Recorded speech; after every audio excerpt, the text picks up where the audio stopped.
So any nation funds its debt by borrowing domestically and by borrowing externally. Right. Again, the external borrowings are called external commercial borrowings, and the interest rate depends upon the kind of CAD the country is maintaining, the reserves the RBI is maintaining, and the same time the per capita debt and everything. On this, the sovereign rating depends. On this sovereign rating, the rate of interest depends. So approximately for us right now, the external commercial borrowings, the interest rate is around 6.6%. Probably in 2015, it would have been higher, maybe around 7 or 7.5%, probably, right? So what happened, the reason why they bought the sovereign gold bond scheme is like the gold bond scheme for the first tranche came into effect from 30th November 2015, and it got liquidated on 30th November 2023. So what's the story behind it? So if you look at, these are the gold returns in INR terms. So from 2007 to 2015. So we have calculated the rolling returns 1 year, 2 years, 3 years, 5 years, and 8 years, because 8 years is the life of the sovereign gold bond.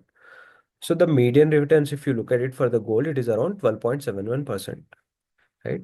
In the similar time frame, if you are calculating the similar kind of rolling returns, the dollar has appreciated by 5.85%. Right? That means the rupee has depreciated by around 5.85%. So in dollar terms, the return on gold would be somewhere like 7%, slightly less than 7%. And again, this is something which is coinciding with the dollar returns. So the government at that point of time, it was calculating that the rupee depreciation will not be so high because it has been really very tight uh, on the fiscal side of the things, and the borrowings and everything, it was keeping in check. At the same time, the debt to GDP was decreasing, and the country has as a whole was growing at a good pace. This is prior to COVID. The debt to GDP was actually declining. So they have come up with this scheme with, again, they assume that they will end up and along with this, on the sovereign gold bond schemes there was an interest of 2.5%.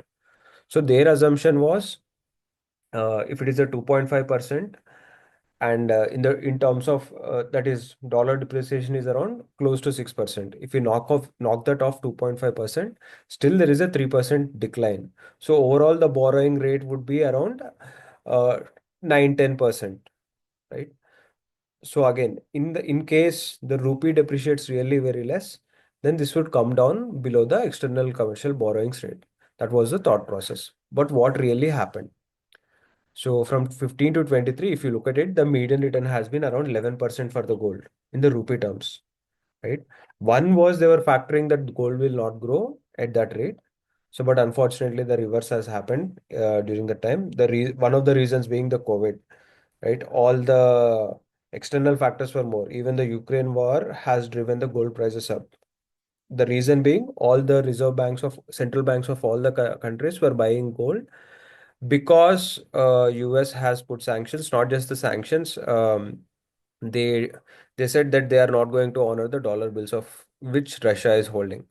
So as a result, it resulted in many central banks buying a lot of gold. That was one reason why the gold was increasing.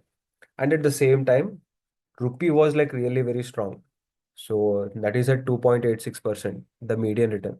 So if you look at it in dollar terms, the return was around 8%. Along with it, in the dollar terms, if it is around 2.5% is the interest rate which they are adding.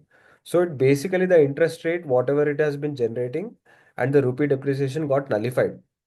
So effectively in dollar terms, if somebody has invested in the sovereign gold bond scheme in 2015, in dollar terms, they made around 11%, which is like really very high.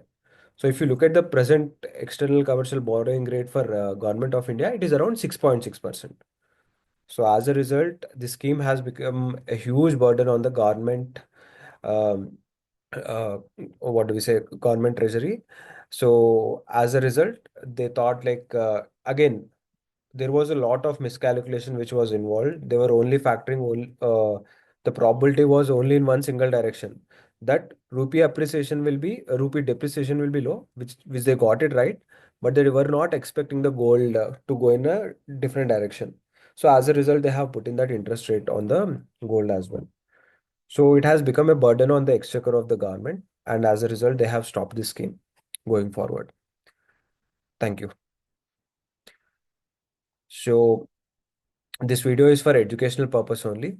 It is neither a recommendation to buy nor sell the asset class in discussion.